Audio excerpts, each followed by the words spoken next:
call this meeting to order. Are there any declarations of interest? Seeing none, adoption of the agenda. Moved by Councillor Longo, seconded by Councillor Decker, that the council adopt the agenda for the meeting of September 15th, 2020. All those in favor? Opposed? Carried. Adoption of the minutes. Council meeting minutes of September 1st, 2020, moved by Councillor DeRose, seconded by Councillor Neal. That the council meeting minutes September 1st, 2020 be hereby adopted. Are there any errors or omissions? Seeing none, all those in favor? Opposed? Carried. Council meeting minutes of September 8th, 2020, moved by Councillor Sentence, seconded by Councillor Kenny. That the council meeting minutes of September 8th, 2020 be hereby adopted. Are there any errors or omissions? All those in favor? Opposed? Carried. Mayor's report. On Thursday, September 10th, I participated in a virtual roundtable discussion with the Federal Minister of Seniors, Deb Schulte. The roundtable was hosted by the Niagara Folk Arts Multicultural Center and was focused on issues affecting our seniors. Some dignitaries who participated were MPs Badaway, Biddle, and Baldinelli, as well as Mayor Campion of Welland and Mayor Steele of Port Colborne. Also on that Thursday, Donna Delvecchio, Jason Simpson, and myself met with representatives from Brock University as well as Inspector Sean Dowd of the NRP to go over issues related to the return of the student population, particularly in the Winterberry area. This was a very productive meeting and was held in addition to our Town and Gown meeting, which was held in late August. Another meeting is scheduled for this Thursday to address some ongoing concerns. On Friday, September 11th, I met with Brock University board members Gary Comerford, Mark Arthur, and Mary D'Souza, as well as Megan Rusnell, Executive Director, Government and Community Relations, to discuss engagement post-COVID-19 recovery and partnership opportunities with the university moving forward. Saturday, September 13th was a day that showcased the City of Thorold's great community spirit and the important role sport plays in it. I attended the start of Anthony DeFrucia's team, Sherry's Promise, named after his late wife, who participated in the Big Move Cancer Ride and raised an amazing $71,698 for the Walker Family Cancer Center. This amount led all fundraising teams by a landslide. In comparison, my team, Team Thorold Front Row Sports, raised $2,440, which we are still proud of. I stopped by Lock 7 Viewing Center to greet Thorold's Lori Ross at the feed station set up during her group's virtual Boston Marathon. Since the Boston Marathon was canceled, they ran this marathon virtual instead, starting in Port Colborne and ending in Port Weller. Congratulations, well done. Finally, I attended the team party held at Cracker Jacks for the Thorold Double B Pee Wee hockey team and addressed the team.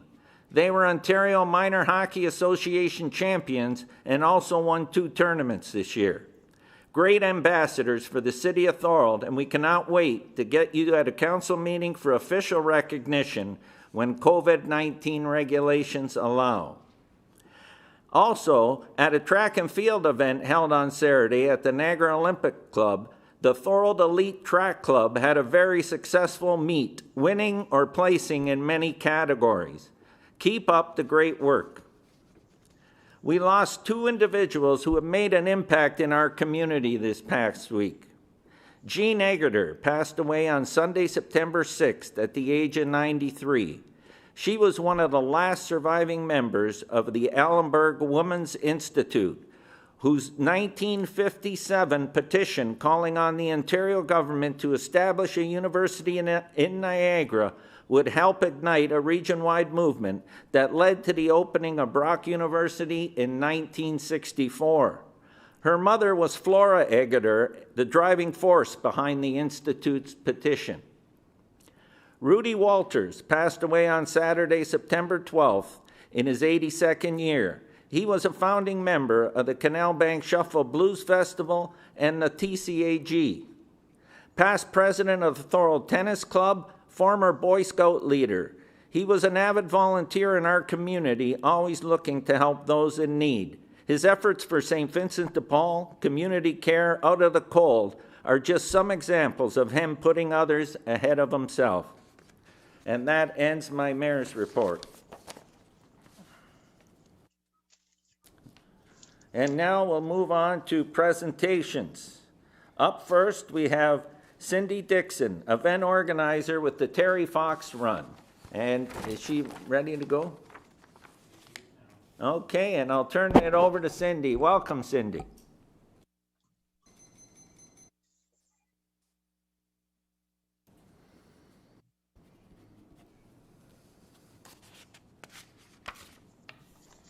Hello. Hello, Cindy. I am here. Can you see me? I can't see you, but I can hear you. I can't see me either, but that's okay. That's all good. You can hear me, right? Absolutely. All right. I don't know what I'm doing wrong. This is the only second time I've done a Zoom, so. On the bottom left-hand corner, if you hit the bottom of the screen, you might see start video. Yeah, got it. Yeah, thanks. Yay! There you are. Hello. How is everybody? Great. Good, good. So, yeah, my first year organizing the Terry Fox Run, and I can't say how disappointed I am over what happened, but I've been charging on with it anyway, and I've been doing media push-outs, and I've been doing mass emails and all kinds of things, and I think Team Candace is almost up to $3,000 already. So awesome. And I just wanted to, I don't want to take up too much of your time, but I just want to say thanks for having me. There's a few things that I want you to know so that you can pass it out amongst the community, because not having the event actually being held at the school, it's going to be a little bit more difficult for people to get funds in and do things that they used to do in the past. So first off, I want to thank you for all your support. We have raised over $395,000 as a city of Thorold. This year's been a real challenge. It's virtual, it's one day your way, just like everything else has been. So we're just trying to get the word out. Get out there, get your pledges. If you want, there's two ways that you can fundraise. If you don't like to go out and get pledges and ask people, you can go directly to the website, the Thorold Run site. I don't know if this is probably all written down.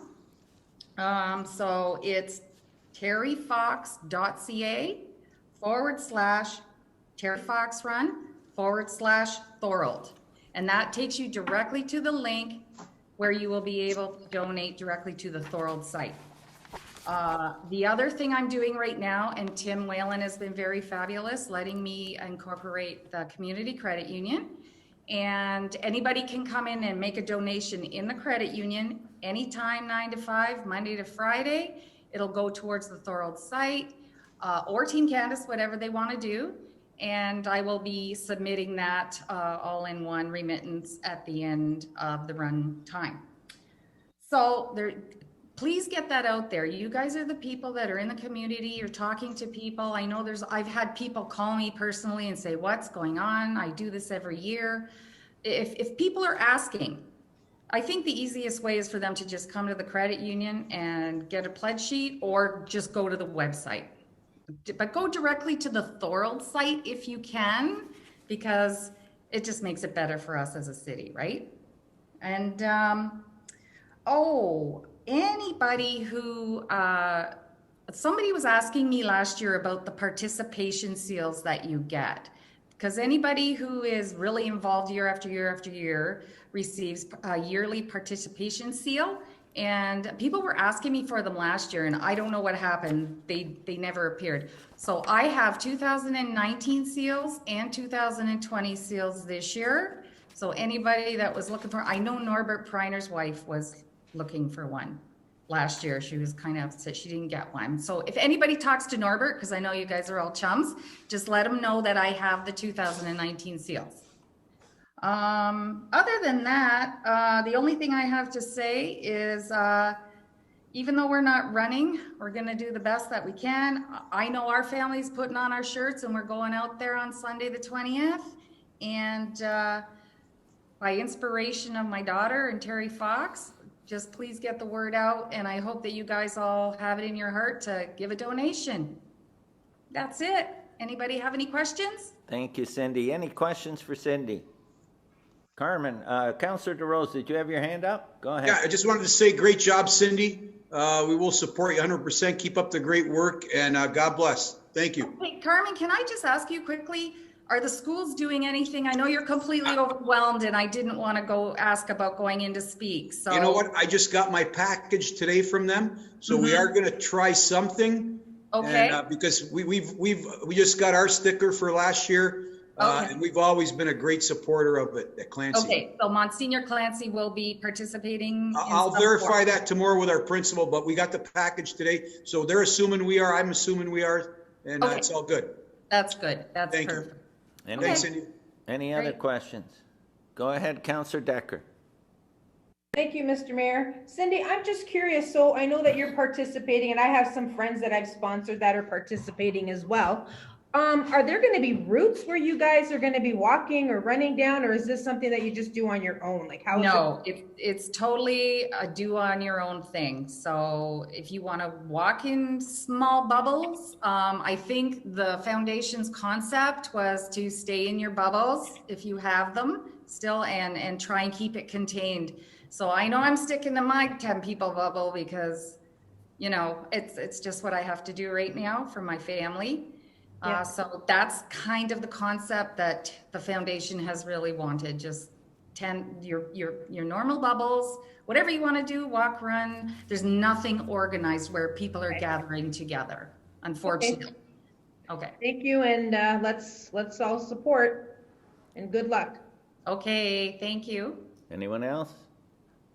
I just want to say, Cindy, it was easy. I went online on the Thorold link, and it was very easy to do it online. Yeah. So Yeah. it's not cumbersome at all. And I look forward to seeing everybody out on Sunday. And, you know, tough, your first year, you come into a whirlwind, but I know we'll get through this together. So thanks so much. Okay, thank you. Bye-bye now. Bye-bye. And up next, we have Vic Kerschel, Chair of the Alzheimer's Society of the Niagara Region. Is he ready to go?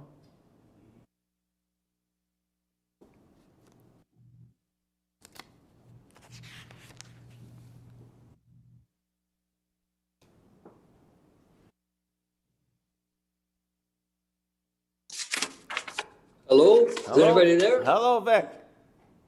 Hi, how are you? Very good. Welcome. Thank you very much. I thought I'd be able to show my face briefly before the Photoshop screens came on. And I'd like to do that, just an intro, and then I will speak accompanying the presentation if I can. So if whoever is running the show can just let me appear for a moment so I can say hello.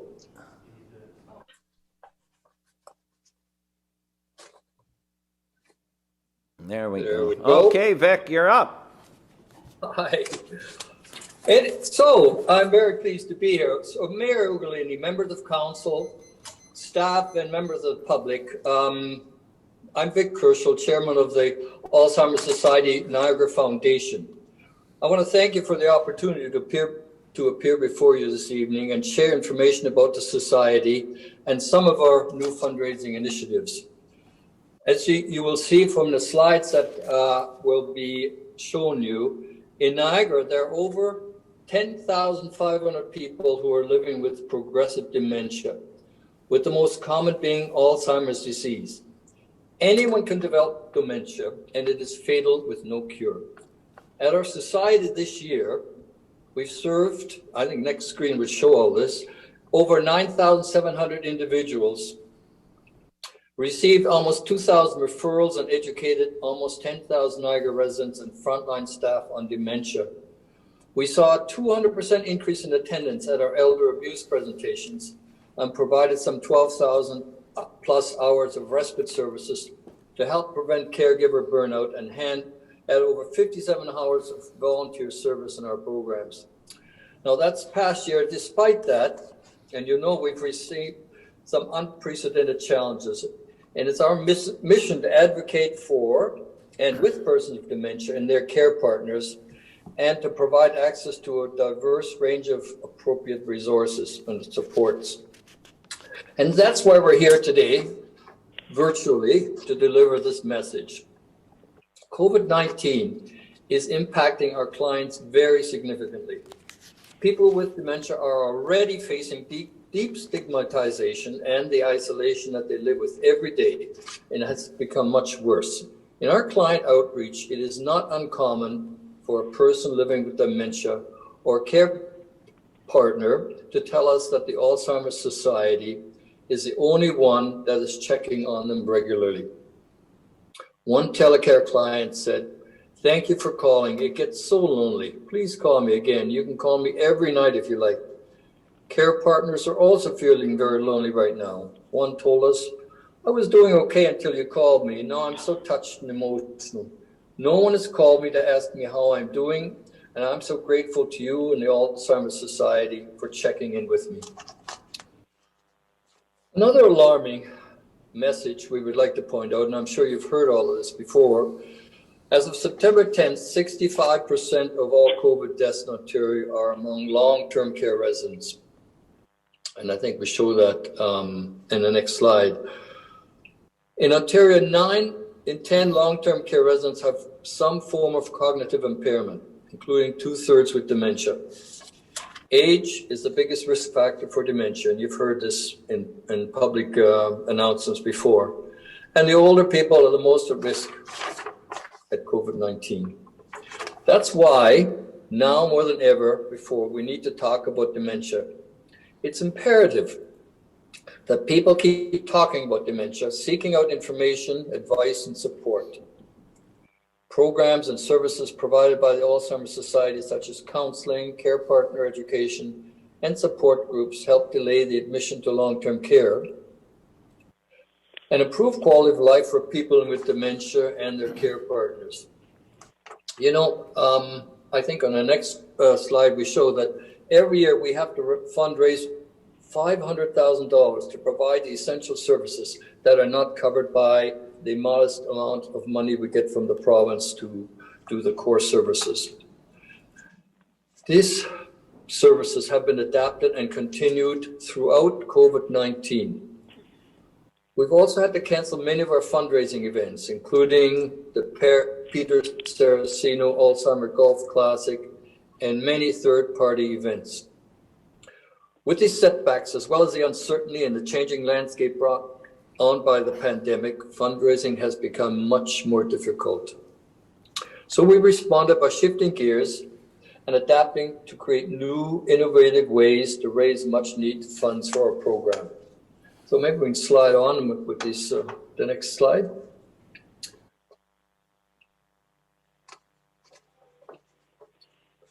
The first fundraising event that we introduced this summer is called Social with a Purpose.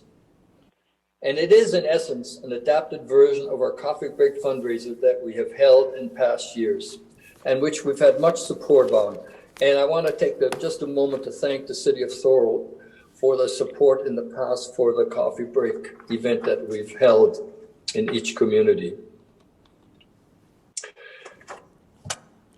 As social distancing and physical isolation became part of our daily routines, we began to understand the overwhelming feeling of loss and loneliness from being separated from the community, these are feelings that people living with dementia often experience in their normal day-to-day lives.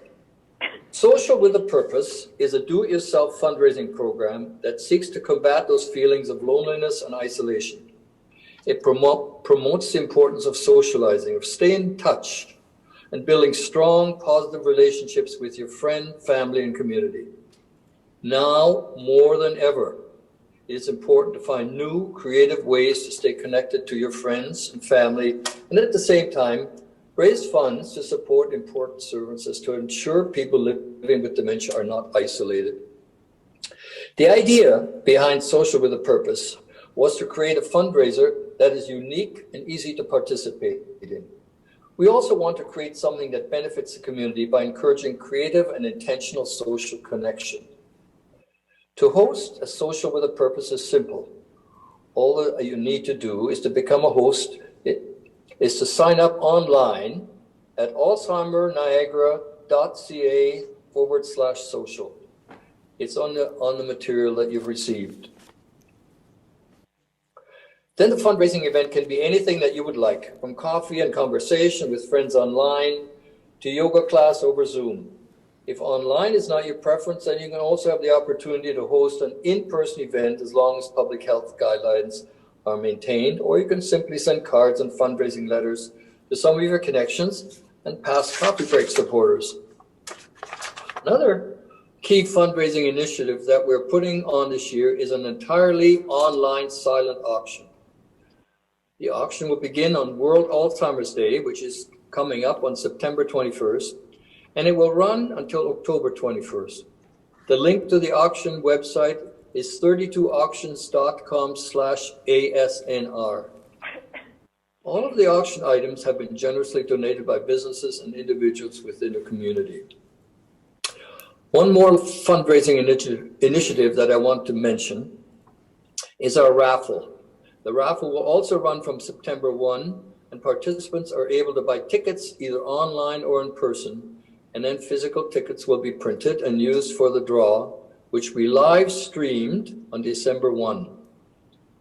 Participants will have the opportunity to win some great prizes, such as a Roomba vacuum, a case of wine, and more. Participants can buy tickets online at raffle.alzheimersniagara.ca or find out how to buy physical tickets by calling 905-687-3914. Both of these contacts are in the material that we submitted to your staff.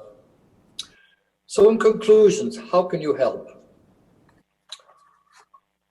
First of all, if you know someone living with dementia or a caregiver, please reach out to them and see how they're doing.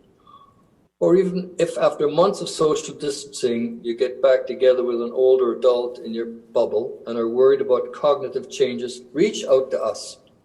You do not need to wait for a referral from a doctor to receive support from the Alzheimer's Society. And I have to stress that. Some people think you need to be referred.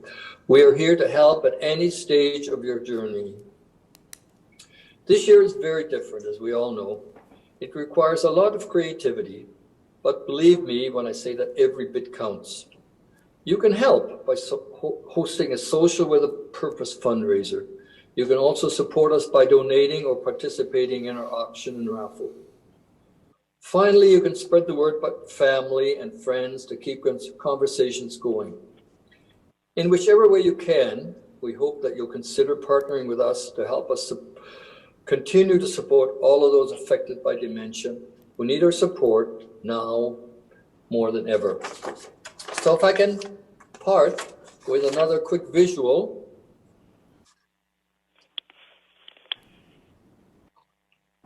We go back to him.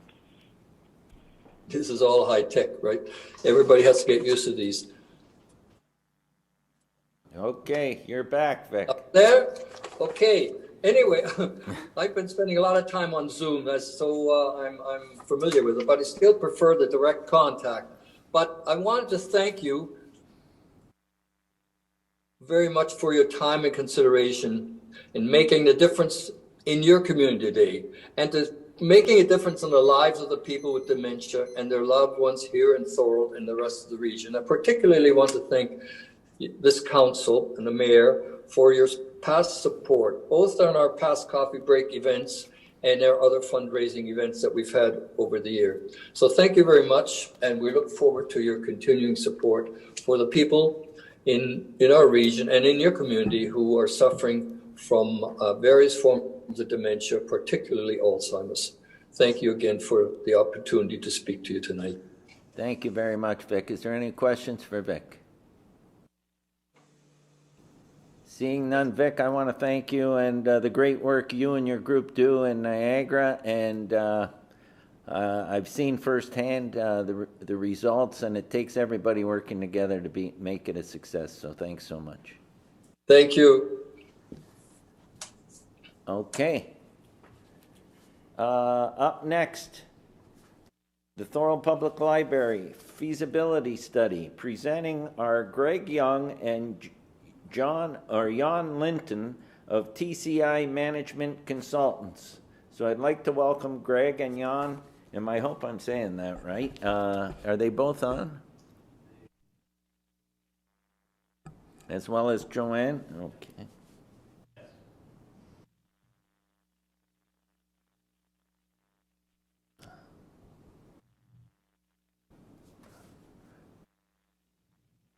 Okay, who's starting this off?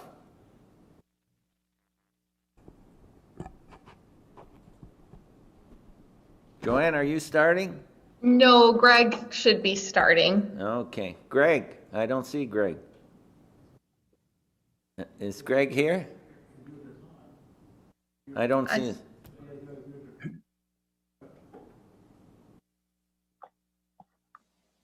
Turn the video on there, sorry. Okay, I hear you, but I don't see you. All the settings changed there for me. Oh, Oh, there we you're are. there. Go ahead, Greg, Good. start it up. Sorry about that. Still learning to Zoom here. Let me just pull up the presentation, if I may. Are we sharing the presentation with everyone? You're doing shared screen. Okay, so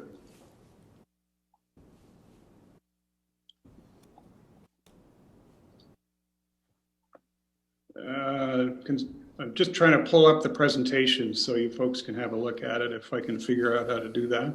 Share screen, okay.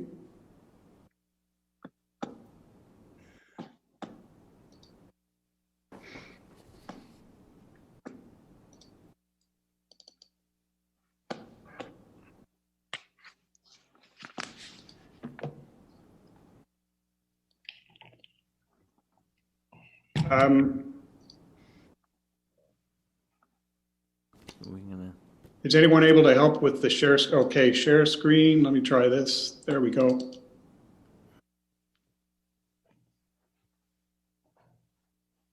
There we go. Is that better? Yeah, go ahead. Yeah, sorry for that, folks. Thanks so much, everyone. Good evening, Mayor Ugolini, City Council, and City staff. Thanks for the opportunity to present our report here tonight, which is being presented for information purposes. I'm Greg Young, a director with TCI Management Consultants. I'm pleased to join you with my colleague, Jan Linton, the director of TCI. Also here tonight are Beth Ross, our library expert and operations specialist. Beth was formerly chief librarian of Huron County, as well as director of library services. So she's lived through several library facility projects. Also here is Carolyn Smith of HOSAC and Associates Architects, who is our library architect specialist and is also joining us. Carolyn conducted the facilities review and concept designs and helped with future expansion analysis and some of the costing. So, purpose of the study broadly was to examine the need for future library services in Thorold, and some of the key objectives you can see here are to examine deficiencies in the current library, to determine the optimum size for the Thorold Library, taking into account future population growth, to look at alternative service delivery models, to examine partnership options, and to provide cost estimates. We began our work on the library project in July 2019, back in the wonderful pre-pandemic era. Some of the key activities we undertook were an examination of documentation, including reviews of library statistics, key city of Thorold plans, including demographic and population projections, approximately interviews with library and city staff, members of the library board and council. We participated in a site audit conducted by the Ontario Public Library Guidelines Monitoring and Accreditation Team. We reviewed the current library facilities' ability to meet currently accepted standards, particularly Ontario Public Library Guidelines and guidelines produced by the administrators of rural and urban public libraries of Ontario. We conducted a survey of 268 residents, which is an excellent response for a community like Thorold. Congratulations on that. We reviewed several different service delivery models and held a public information session in February 2020. Following were a few highlights from the community survey. 70% of the respondents lived in what are called urban Thorold. We had 9% in Thorold South. There was excellent representation from all age groups, especially those in the 30 to 69-year-old age brackets. We found people expressing dissatisfaction within the survey with the space available to them in the library, especially for programs and meeting spaces. Respondents also expressed some dissatisfaction of the lack of accessible washrooms and accessibility within the library. There was strong interest in future services like maker spaces and space for adult programming, which the library is currently restricted from providing. We asked respondents about different service delivery options, and the strongest support, 71%, was to expand the library at its current location. As far as future priorities, books and physical collections, as well as more space in the library, were the highest priorities. The interviews more or less echoed what we heard from the surveys. A number of possible places for expansion were suggested, which you can see there. There was no clear consensus on what to do with Chestnut Hall. It does provide a community meeting space, but is desperately in need of repairs. An important dimension of the work included a review of Thorold Library's current and future ability to meet library space and facility standards, you can see there. These look at things like ideal collection sizes, seating space, program space, staff areas, some of which are referenced on the slide.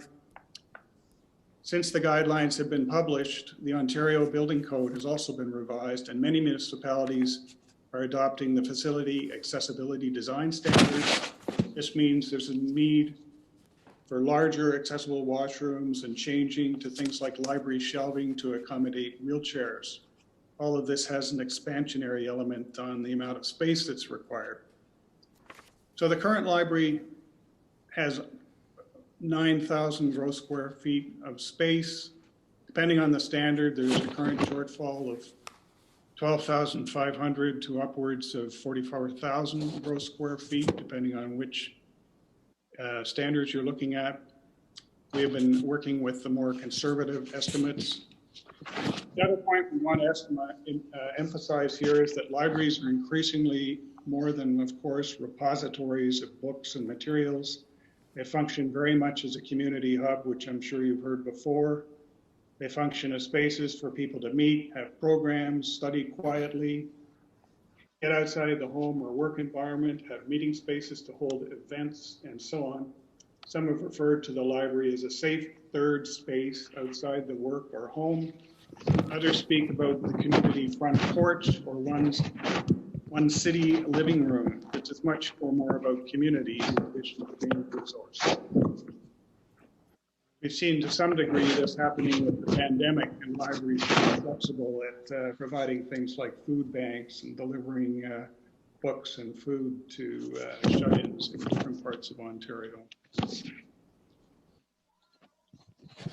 This table summarizes the future space required for the years 2034 and 2045. They don't include the space from Chestnut Hall. As shown, there's a projected space shortfall. There'll be a need for an additional 21,000 gross square feet in 2034 and 25,000 gross square feet in 2045. Incidentally, these population figures may be achieved more quickly than set out in the table based on the current housing demand that you're experiencing in Thorold. In order to address the future space gaps, we examined 3 alternative service delivery models you can see here. The first option envisages a 1-story addition to the current library with a secondary satellite branch as a second phase. Option 2 is a full 2-story addition on the existing library site, and option 3 is a new build in a new location. The library board directed us to proceed with option 1 as the preferred model, which was expansion on the existing site and consideration of a satellite in the longer term.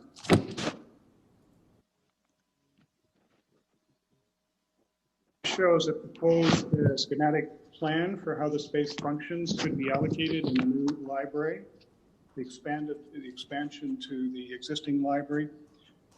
The library is fortunate in being located on a large lot. You can see here in the yellow a proposed addition to the rear of the library, which would move towards Carlton Street, which would provide you with an additional 12,500 square feet, giving a total of 22,000 gross square feet. You can see there that there are ample areas for seating with 2,300 square feet allocated to that and 2,000 square feet allocated to programming space. There's also an opportunity, as shown in the upper left-hand portion, for some parking spaces that you could add to the current site. And these are shown in the schematic as well. The capital costs associated with the recommended option are 6.6 million to 8.7 million for the phase 1 expansion. This includes construction costs, furniture, fixtures, and equipment, as well as soft costs for further design and technical work. For phase 2, the satellite could be a new build in an owned facility, which could be, which would range from $3.2 to $4 million for a 7,800 square foot satellite branch.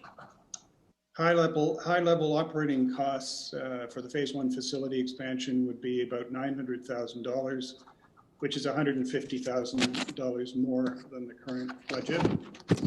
Operating costs for the satellite are assumed to be $137,000, assuming the facility is up. So, in summary, let me pull that up again. I've lost the last slide. Can we go back?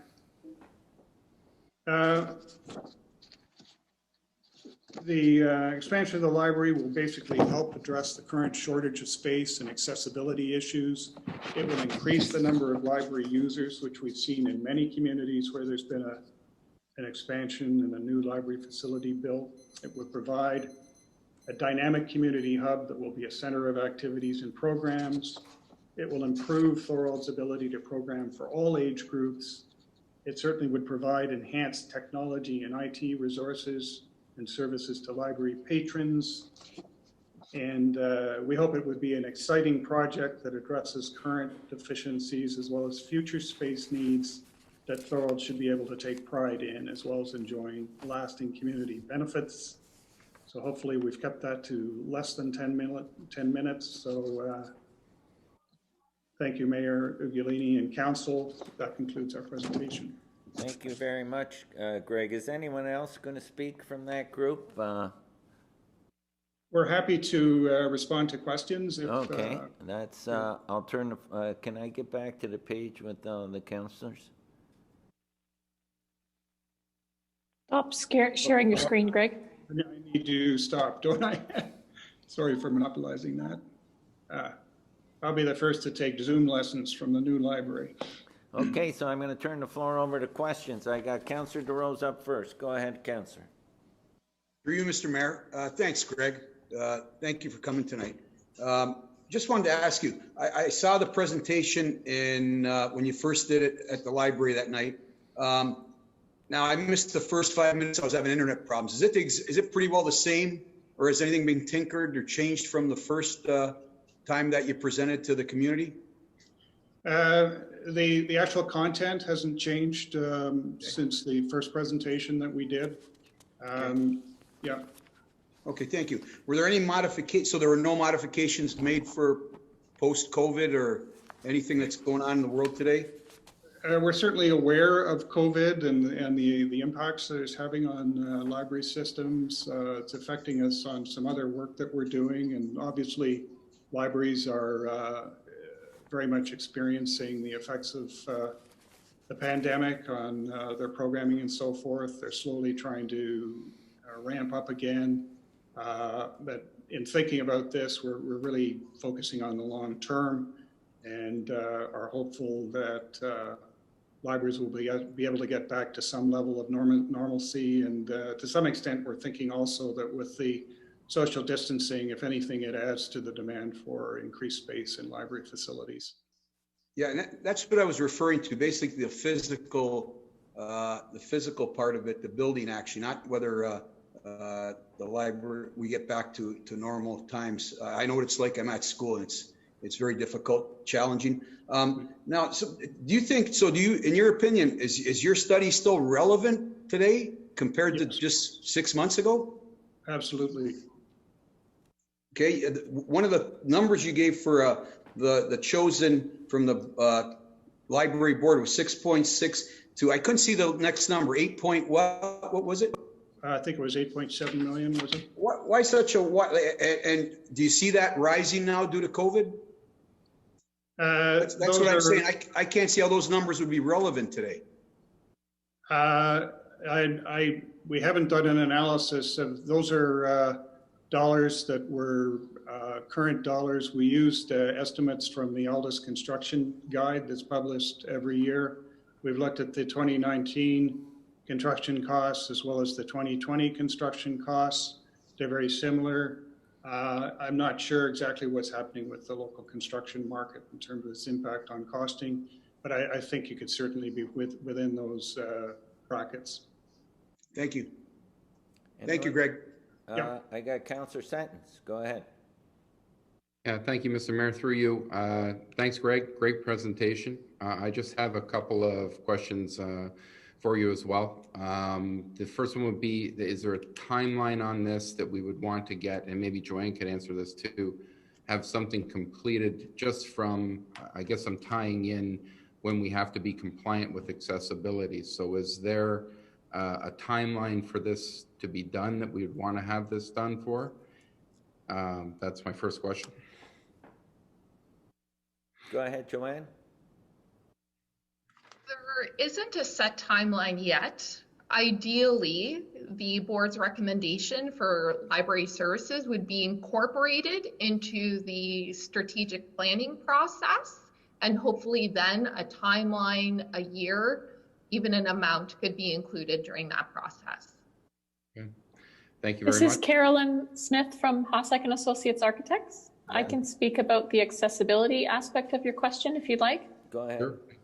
So because you have an existing building, you do not require to upgrade accessibility as of currently, other than providing accessible service desks. But when you do build the new building, that new building will need to be meet the current level of accessibility in the building code. So even with our current washrooms at the facility, we don't have a timeline to become compliant there? You do have an accessible washroom on the ground floor of the existing building. Unfortunately, guests need to ask permission to use that because it's locked. So that's not ideal, but it does comply with an accessible washroom. Okay, thank you. My second question would be funding. Are we presently, I think we asked this last time, are we going after the feds and the province to get funding and get shovel ready if this comes about?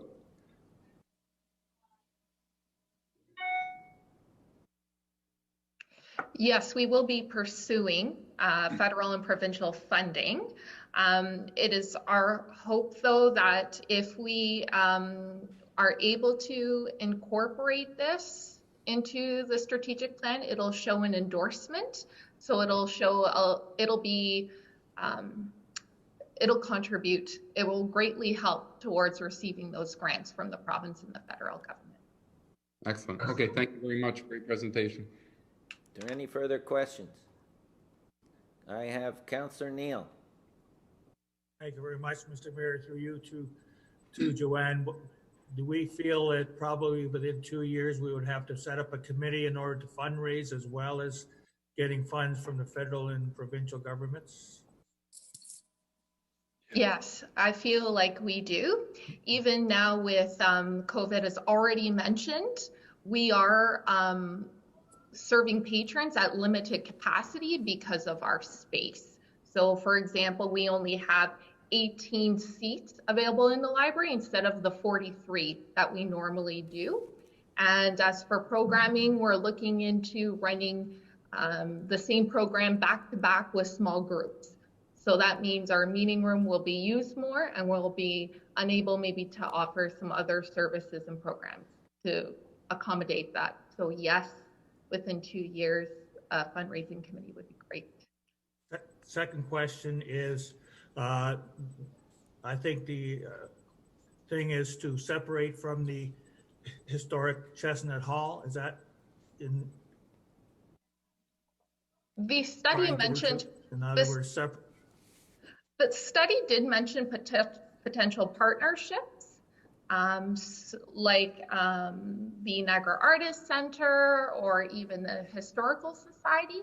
I think too, the separation too depends on what the other city plans recommend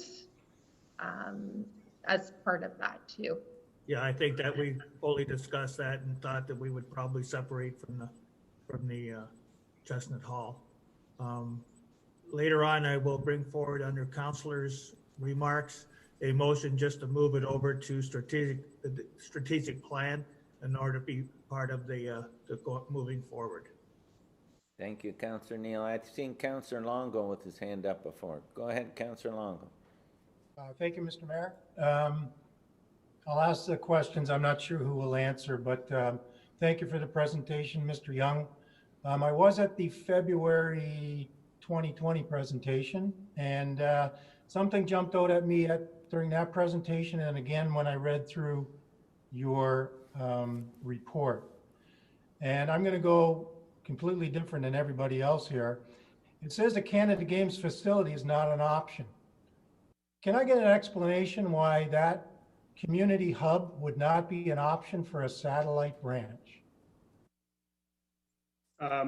We didn't specifically look at that. It came up as in one of the interviews with the stakeholders. They didn't feel the Canada Games facility was potentially an option for a satellite branch. The library board didn't ask us to look at that, but if the environment changes and perhaps there's an opportunity there, the report speaks to the need for a satellite branch. So perhaps it is an option that if that's a fair response to your question. I don't know if anyone else would speak to that. If I may, this is Tony. Go ahead, Tony. Councillor Longo, that remark in there was more meant as a like rebuilding a library from scratch as part of the center. But since the city doesn't own the whole building, that's really a non-starter. Well, thank you, Tony, for that comment. But I will say we do own the building. That's what I've been told, at least. I haven't been updated in 10 months. I haven't been updated in 10 months, but I'll go on to my next question. Comments I heard at the meeting were about partnerships and sponsorships. My feeling is there's another owner of the building who may want to be a partner in a library satellite branch. And I wonder if they've been contacted. And that would be the city of St. Catharines. We didn't speak with the city of St. Catharines as part of the project. We're certainly aware that you have patrons that are coming from across Niagara region that are using the library. But yeah, so the study didn't really focus on the fundraising aspects of the project so much as looking at future demand and what it would cost and so forth. But if you think there's a good prospect there, then perhaps that's worth exploring. Okay, and that's what I may bring up later on in our meeting. But I'll just ask if you could maybe confirm with me, because I do travel to a lot of community recreation facilities. And what I find is that the vast majority have recreation and libraries built in. Would you not agree with that, being a professional in your field, that seems to be the way we're going? Certainly an option. We've seen libraries combined with different facilities, including within Niagara region. So we're not disagreeing with you on that point. Okay, great. I should say just reflecting back on the survey, as we mentioned, we did get 71% of the community who endorsed an expansion of the existing Thorold Public Library, and that resounded pretty strongly with us, at least at looking at dealing with the main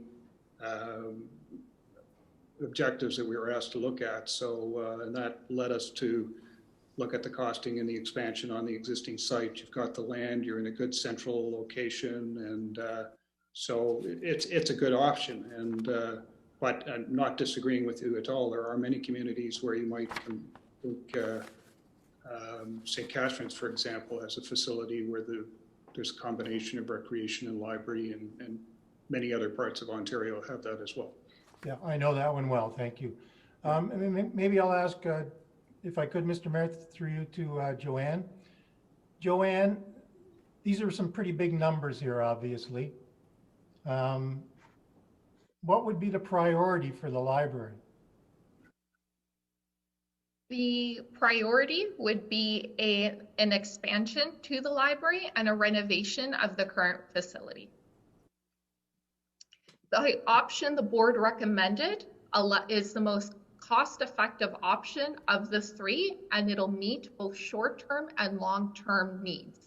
So it'll solve our concerns now, and it'll help us grow with the future to provide a branch service and even self-serve kiosks that will help us serve areas outside of Thorold proper, which could even be in the Canada Game Center. It's an option. Okay, thank you. Okay, any further questions? Councillor DeRose, go ahead. Thank you. Through you, Mr. Mayor. Just to our CFO, Maria, these not just the least costly, the 6.6 to 8.7 million, which I think are conservative due to COVID. Where's the money going to come from? If Maria could answer that, please. Thank you. Through Mr. Mayor, well, I believe as the presenters have indicated, they would look to fundraising. They would look to grants from the federal and provincial government. We could look partially to development charges for growth related up to the service threshold, and the balance would have to be debt financed. Thank you. Okay. This is Carolyn Smith from Hossack and Associates. Yeah. I can speak a little bit to construction costs related to COVID. We have found in our firm that tender results have not been severely affected, mostly because a lot of the contractors are really looking for work. So they are essentially tightening or sharpening their pencils. In the long term, there may be an effect, but there's not enough known currently to be able to change that projection. But given that we had a wide range of cost, understanding that, an addition at the existing facility would cost differently than a new build, we needed to have that buffer. So currently, I don't think that we would reassess the numbers, and the current job market is not showing a substantial increase as of yet. Thank you. Thank you for that information. Any further questions? Seeing none, I want to thank you for your presentation. It was excellent, and I do agree with Councillor Neal, who'll be bringing up a statement by Councillor that this should be referred to the strategic plan, but Thanks so much.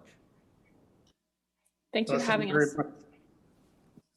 Now, we have no motions for council support. Motion to receive and file minutes or adopt recommendation of council boards or committee meetings. Minutes to review for information purposes, moved by Councillor Kenny, seconded by Councillor Longo, that council receive and file the minutes of the committees of council and local boards as presented. Although, anybody want to speak on that, or any errors or omissions? All those in favor? Opposed? Carried. Statement by councilors. I have one, and that's Councillor Neal referring to the library presentation. And Councillor Neal, I'll turn it over to you. Thank you very much, Mr. Mayor. Excuse me. I'll put a motion forward that we move the presentation of the Thorold Community Library over to strategic plan in order to incorporate it in our plans for the future. So you want to move the Thorold Public Library feasibility study over to the strategic plan discussion, am I correct? That is correct. Okay, I need a seconder for that motion. I got Councillor Sentence. Any discussion on that motion? Go ahead, Councillor Longo. Thank you, Mr. Mayor. Through you to Councillor Neal. Just want to understand, Councillor Neal, you just want it put in there for discussion, not to say that we're endorsing moving ahead in the next 2 years? That is correct. Okay, thank you. Okay, any further discussion? Seeing none, all those in favor? Opposed? Carried. Okay, there's no delegation. Consent reports. We have 3 consent reports: DF 2020-27, PDS 2020-42, CC 2020-40, and I have a mover, Councillor Kenny, and a seconder, Councillor DeRose. Does anybody want to pull any of these reports, or are we moving them together? Seeing nobody that wants to pull a report, all those in favor? Opposed? Carried.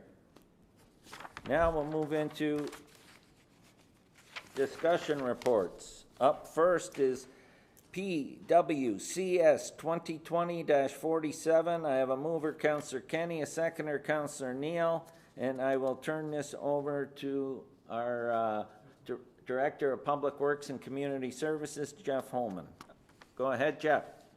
Thank you, Mr. Mayor. The recommendation is one, that City Council approve the execution of an agreement with the region of Niagara for the ongoing repair, maintenance, and winter control services to the multi-use path on the south side of Sir Isaac Brock Way, St. David's Road, including the crossing of the Highway 406 corridor.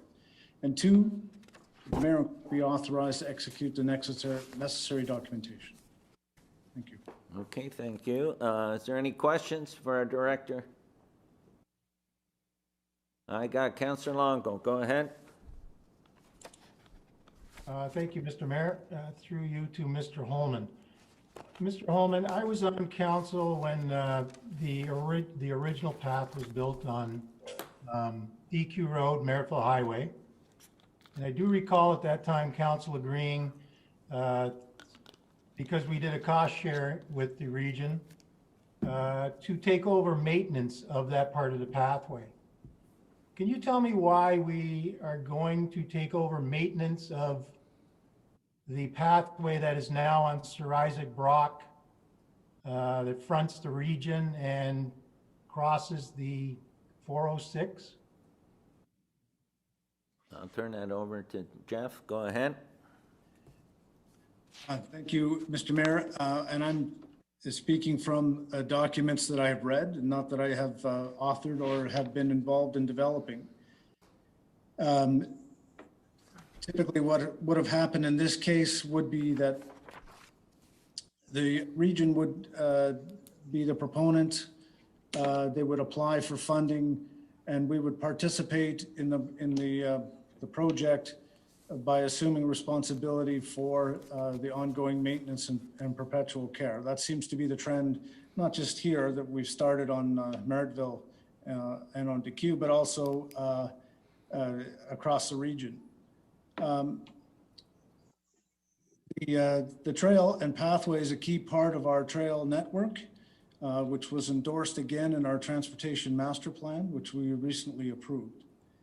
So what we're doing here is just extending the process to the new infrastructure that was built to provide a more complete trail to the rest of the community.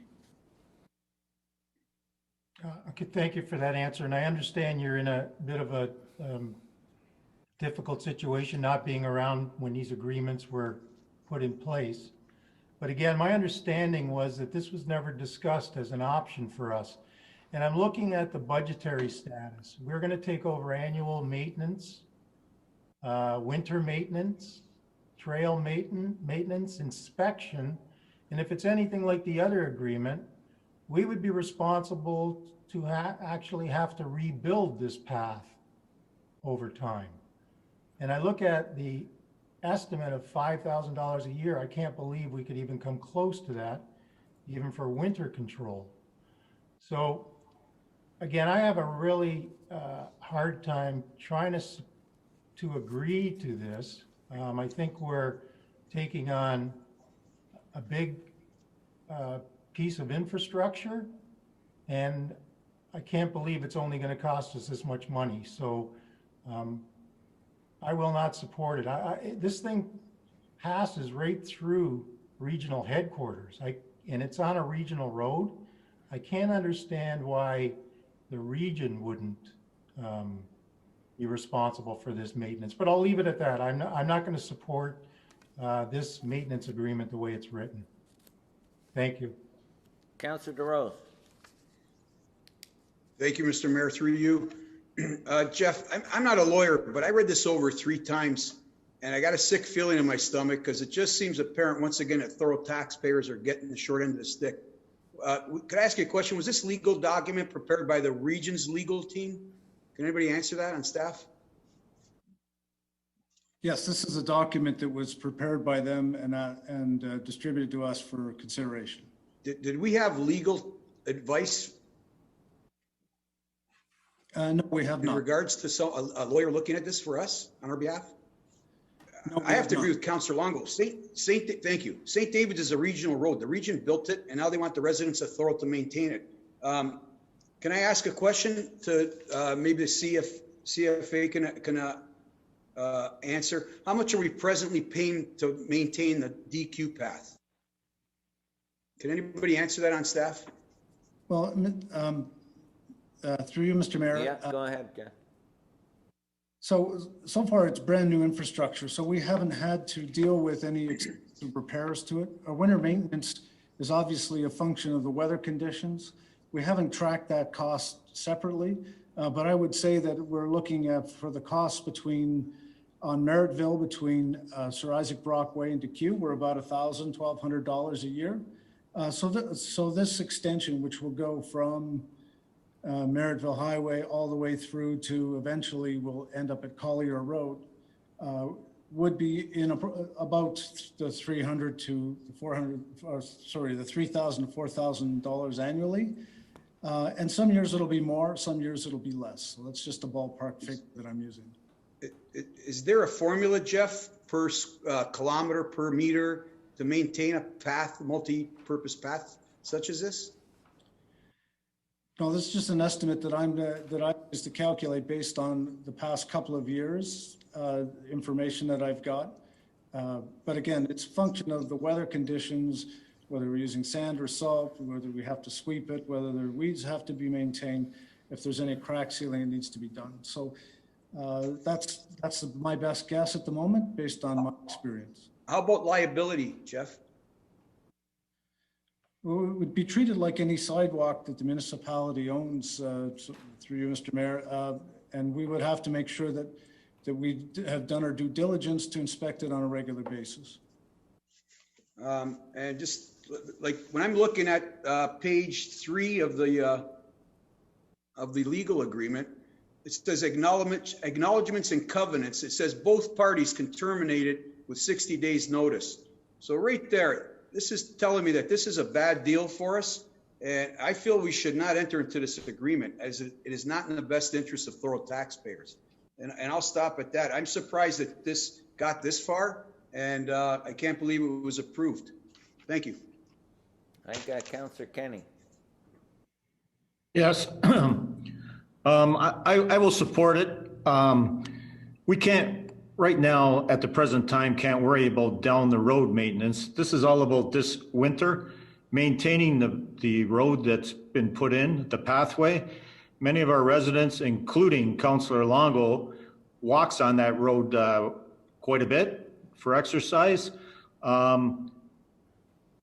We've put the road in, people are using it. It's going to cost us, according to Jeff, $4,000 for this winter. Let's worry about this winter. We spent all that money and now we're not going to clean it? We're just going to let snow drift on it? Come on, people. Quit trying to grandstand here. It's $4,000. Jeff's put the money out there. That's what he figures it is. Come on, let's keep it clean and let's give the students as well as our seniors and other people an opportunity to walk a path that is clean. Thank you. Anyone else? Go ahead, Councillor Decker. Mr. Mayor, I'll support Councillor Kenny. He made some valid points there. I just have a question. Would we normally get legal to look at this type of document? I'm not sure who can answer that. Is that something that we normally do? I would have to defer to the CAO, but for a document of this nature, which is more operational, I would think that it would be more routine to deal with it internally, but I'll defer to the CAO for his comment. Go ahead. Thank you, Mr. Mayor. As Director of Public Works and Community Services mentioned, this is a routine agreement, so typically we don't run it by lawyers. Other thing that he has mentioned that if this is a standard agreement, that region asks every municipality to sign it, and we have signed that in the past as well. So on that basis, if council so wish us to go through the legal team, then we certainly can get a legal opinion on it. Thank you. No, I don't really want to spend money to go to legal, and I respect Jeff's comments on the report. So I'm going to agree with Councillor Kenny. I think that this is good. Thank you. Anyone else? Go ahead, Councillor Longo. Thank you, Mr. Mayor.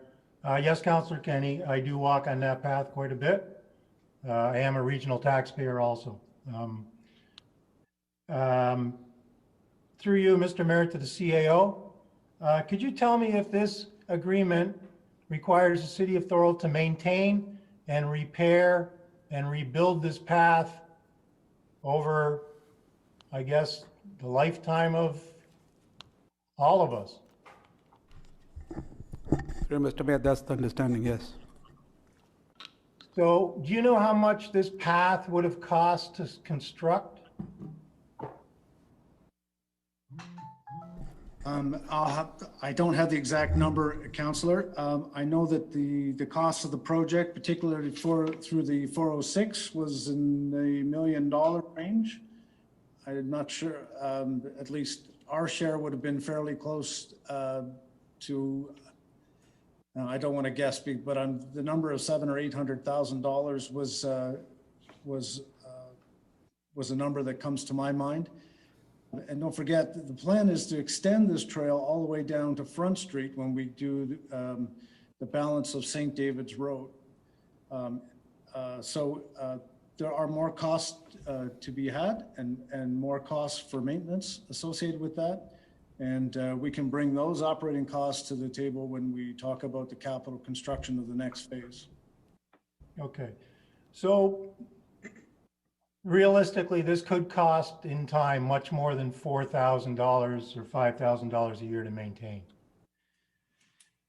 Well, Mr. Mayor, the costs are going to change if the length of the infrastructure changes and the demand for perhaps increased services. Yes, there's potential for increased costs here. Okay. But what I'm getting at is just the section we're talking about tonight. When we need to start repairing, putting down asphalt, repairing asphalt, it could get quite expensive, correct? Well, expensive is a relative term, Councillor. Yes, it will cost more money likely, depending on what component needs to be built. It's not likely we would replace the entire piece at one time. It would likely be done in phases because, as you know, there's different jurisdictions. The Ministry of Transportation will have something to say about how we built or how we repaired any of the infrastructure through their corridor. Okay, thank you. Appreciate it. Go ahead, Councillor DeRose. Just through you, Mr. Mayor, just in response to the Councillors Kenny, I'm not grandstanding Councillor Kenny, I'm sticking up for the taxpayer. This is a regional road and should be covered by the region. Half our taxes, 40 to 50% of our taxes go to the region. So we're already paying for this. If you want to pay for it more, then go ahead, but I will not support it. I will stick up for the taxpayer. And it's not grandstanding, Mr. Kenny. Thank you. Can I ask a question and for either the Director of Operations or the CAO? When there's regional roads throughout the city, are we not responsible for all the sidewalks on either side of those roads? Or if there are sidewalks on the road, are they city's responsibility? Yes, so throughout the region, the local area municipality is responsible for sidewalks on regional roads. The only exception, Councillor Kenny. Mr. Mayor, is that there is a sidewalk that goes in front of regional headquarters. And the way that we're going to approach that for winter maintenance is that they are responsible for clearing the snow from that sidewalk as it's consistent with the City of Thorold bylaw that requires the property owner to look after winter maintenance. Okay. Although it has more of a, I guess you would call it a collector function. It provides a route through a property, and for that reason, we're dealing with it a little bit differently across the regional headquarter property. Thank you. Anyone else? I should clarify, if I could, Mr. Mayor, the other thing is that the responsibilities do not include any restoration or any winter maintenance services on the civic park that has been constructed in front of regional headquarters. It only includes the pathway, this agreement. Okay. Anyone else? Any questions from anyone else? Go ahead, Councillor Longo.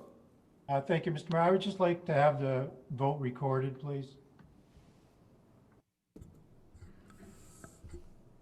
Okay. Go ahead. Through you, Mr. Mayor, there's a request for a recorded vote. So councillors, when I call your name, if you're voting in favor, please say yes. If you're voting against, please say no. Councillor Longo. No. Councillor DeRose. No. Councillor Sentence. Yes. Councillor Decker. Yes. Councillor Neal. Yes. Councillor Kenny. Yes. Mayor Ugolini. Yes. That's 5 in favor, 2 opposed. The motion's carried. And we'll move on now to PDS 2020-43. I have a mover, Councillor DeRose, seconder, Councillor Longo, and I'll turn this over to our Acting Director of Planning, Richard. Go ahead. Thank you, Mr. Mayor. The recommendation of the report is that Director of Planning and Development Services report PDS 220-43 be approved as presented, and that the pre-servicing of the draft plan of subdivision lands policy be approved by council. Are there any questions? Seeing none. All those in favor? Opposed? Carried. Do we have any notices of motion? Go ahead, Councillor Longo. Thank you, Mr. Mayor. Based on tonight's discussion regarding the library, I'm going to bring a notice of motion next meeting that'll basically ask to direct staff to contact the city of St. Catharines and see if there's a desire to jointly run a satellite library grant. Okay, so you're going to bring that next meeting. Yes, I will. Thank you. Okay, thank you. Go ahead, Councillor Kenny. Councillor Longo, you might, just a suggestion, maybe you want to include Brock with that too? No, thank you. No, Okay. they've got, it's his motion, so he'll bring that, and then we can debate it then, okay? Yep. Before we go to closed meeting, we're going to pass all the bylaws but one. So first reading of bylaws, moved by Councillor Neal, seconded by Councillor Sentence, that leave be given to introduce the following bylaws. Bylaw 131, 132, 133, 134, 135, 136, and 137-2020. And the same now be read a first time. All those in favor? Opposed? Carried. Final reading of the bylaws, moved by Councillor Neal and seconded by Councillor Sentence, that the bylaws just read a first time be read a second and third time and do pass, and that the mayor and clerk do sign and seal the same. Any rule of this council to the contrary notwithstanding. All those in favor? Opposed? Carried. And now, before we go on camera, I'll read the following. In accordance with Section 239 of the Municipal Act, a meeting or part of a meeting may be closed to the public if the subject matter being considered is related to trade secret or scientific, technical, commercial, financial, or labor relations information supplied in confidence to the municipality or local board, which is disclosed, if disclosed, could reasonably be expected to prejudice significantly the competitive position or interfere significantly with the contractual or other negotiations of a person, group, or persons, or a group of persons or organization. Can I have a motion to move into closed session to discuss the mayor's verbal report update regarding developments? I need a mover and a seconder. I got a mover, Councillor Decker. Can I have a seconder, please? Councillor Neal? All those in favor? Opposed? Carried? Okay, so we're going to go in camera, and you know you have to log out and then log in under that one. Thank you.